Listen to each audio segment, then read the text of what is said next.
श्री वल्लभाधीश की जय।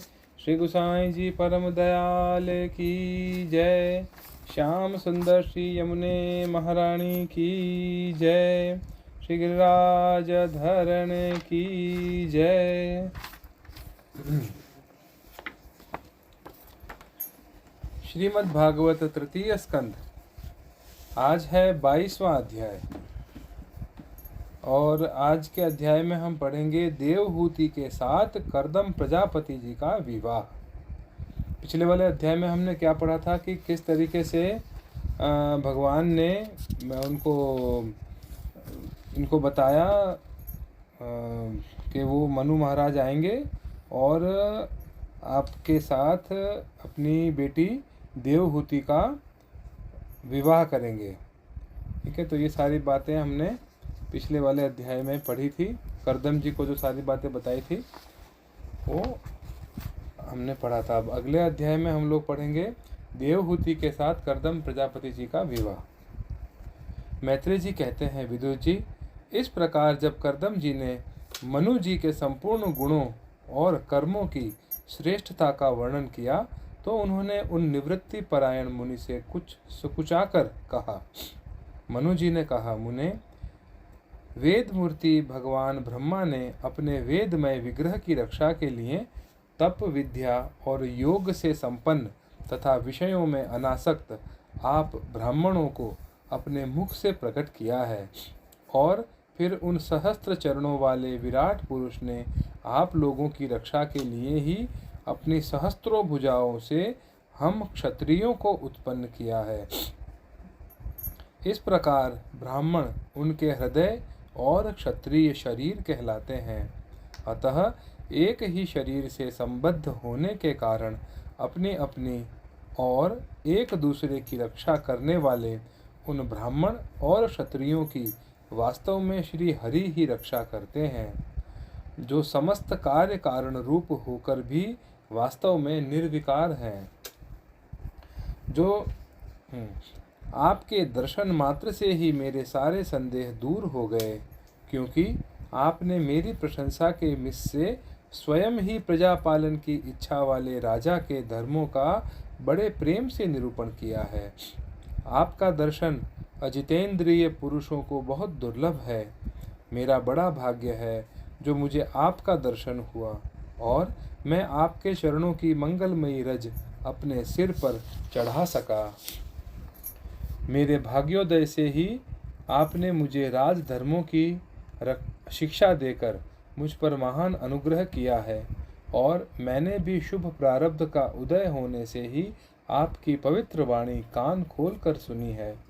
मुने, इस कन्या के स्नेहवश मेरा चित्त बहुत चिंताग्रस्त हो रहा है, अतः मुझ दीन की यह प्रार्थना आप कृपा पूर्वक सुने। यह मेरी कन्या, जो प्रियव्रत और उत्तानपाद की बहन है, अवस्था, शील और गुण आदि में अपने योग्य पति को पाने की इच्छा रखती है। जब से इसने नारद जी के मुख से आपके शील, विद्या, रूप, आयु और गुणों का वर्णन सुना है, तभी से यह आपको अपना पति बनाने का निश्चय कर चुकी है।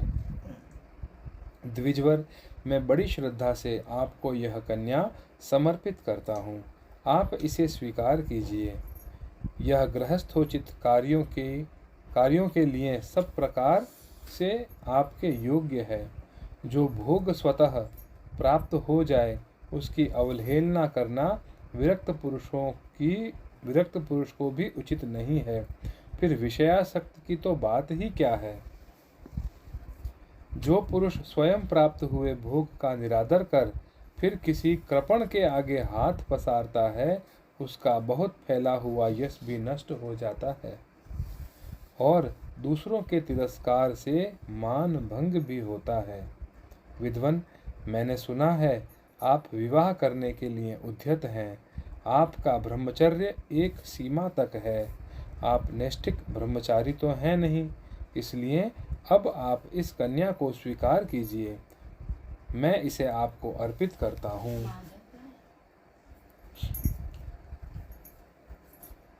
कर्दम मुनि ने कहा, ठीक है, मैं विवाह करना चाहता हूँ और आपकी कन्या का अभी किसी के साथ वाग्दान नहीं हुआ है, इसलिए हम दोनों का सर्वश्रेष्ठ ब्राह्म विधि से विवाह होना उचित ही होगा। ब्राह्म विधि के बारे में यहाँ पे बताया हुआ है कि मनुस्मृति में 8 प्रकार के विवाहों का उल्लेख पाया जाता है। उसमें पहला ब्राह्म, दूसरा दैव, तीसरा आर्ष, चौथा प्रजापत्य, पांचवा असुर, छठा गांधर्व, सातवां राक्षस और आठवां पिशाच। इनके लक्षण वहीं तीसरे अध्याय में देखने चाहिए। इनमें पहला सबसे श्रेष्ठ माना गया है। इसमें पिता योग्य वर को कन्या का दान करता है। इसे ब्राह्म विधि कहा जाता है। राजन, वेदोक्त विवाह विधि में प्रसिद्ध जो गर्भणामि ते इत्यादि मंत्रों से बताया हुआ काम संतानोत्पादन रूप मनोरथ है, वह आपकी इस कन्या के साथ हमारा संबंध होने से सफल होगा। भला जो अपनी अंग कांति से आभूषण आदि की शोभा को भी तिरस्कृत कर रही है, आपकी उस कन्या का कौन आदर नहीं करेगा। एक बार यह अपने महल की छत पर गेंद खेल रही थी। गेंद के पीछे इधर उधर दौड़ने के कारण इसके नेत्र चंचल हो रहे थे तथा पैरों के पायजेब मधुर झनकार करते जाते थे। उस समय इसे देखकर विश्वावसु गंधर्व मोहवश अचेत होकर अपने विमान से गिर पड़ा था।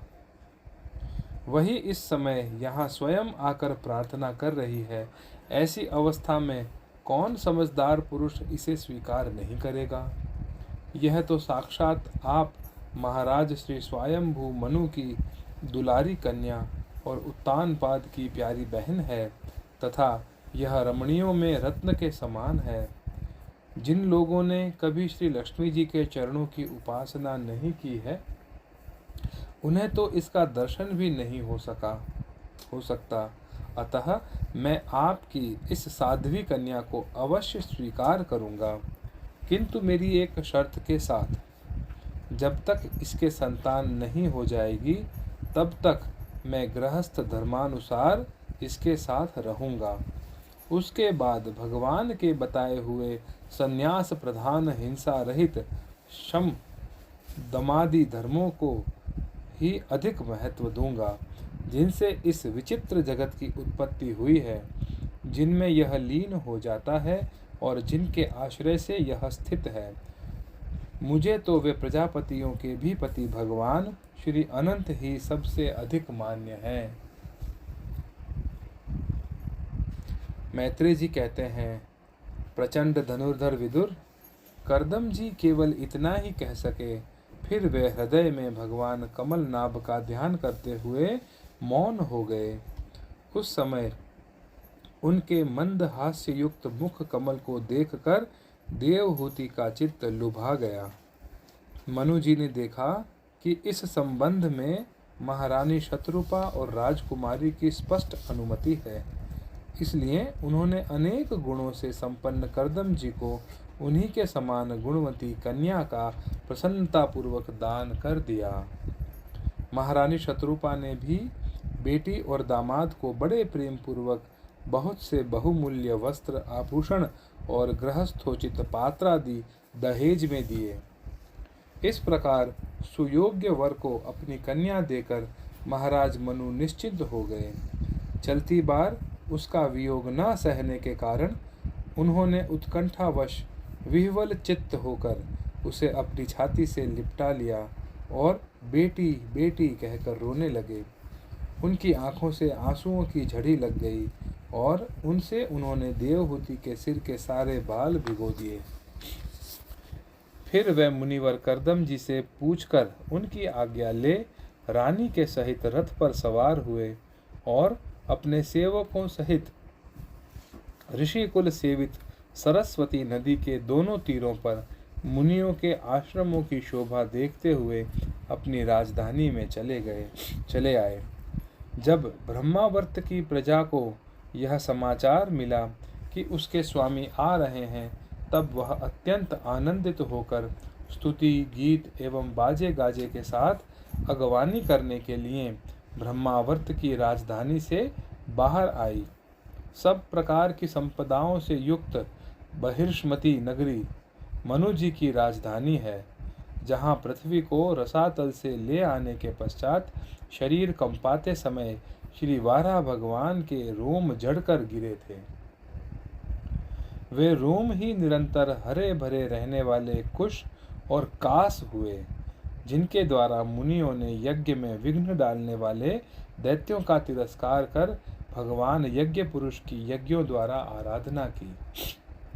महाराज मनु ने भी श्री वाराह भगवान से भूमि रूप निवास स्थान प्राप्त होने पर इसी स्थान में कुश और कांस की बरही यानी चटाई बिछाकर श्री यज्ञ भगवान की पूजा की थी।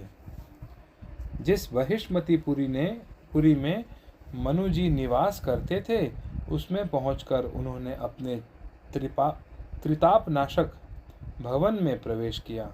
वहां अपनी भार्या और संतति के सहित वे धर्म अर्थ और मोक्ष के अनुकूल भोगों को भोगने लगे। प्रातःकाल होने पर गंधर्वगण अपनी स्त्रियों के सहित उनका गुणगान करते थे, किंतु मनु जी उसमें आसक्त न होकर प्रेम पूर्ण हृदय से श्री हरि की कथाएं ही सुना करते थे। वे इच्छा के अनुसार भोगों का निर्माण करने में कुशल थे, किंतु मननशील और भगवत परायण होने के कारण भोग उन्हें किंचित भी विचलित नहीं कर पाते थे। भगवान श्री विष्णु की कथाओं का श्रवण, ध्यान, रचना और निरूपण करते रहने के कारण उनके मनवंतर को व्यतीत करने वाले क्षण कभी व्यर्थ नहीं जाते थे। इस प्रकार अपनी जागृत आदि तीनों अवस्थाओं अथवा तीनों गुणों को अभिभूत करके उन्होंने भगवान वासुदेव के कथा प्रसंग में अपने मनवंतर के 71 चतुर्युग पूरे कर दिए। व्यासनंदन विदुर जी, जो पुरुष श्री हरि के आश्रित रहता है, उसे शारीरिक, मानसिक, दैविक, मानुषिक अथवा भौतिक दुख किस प्रकार कष्ट पहुंचा सकते हैं। मनु जी निरंतर समस्त प्राणियों के हित में लगे रहते थे। मुनियों के पूछने पर उन्होंने मनुष्यों के तथा समस्त वर्ण और आश्रमों के अनेक प्रकार के मंगलमय धर्मों का भी वर्णन किया, जो मनु संहिता के रूप में अब भी उपलब्ध है। जगत के सर्वप्रथम सम्राट महाराज मनु वास्तव में कीर्तन के योग्य थे। यह मैंने उनके अद्भुत चरित्र का वर्णन किया। अब उनकी कन्या देवहूति का प्रभाव सुनो।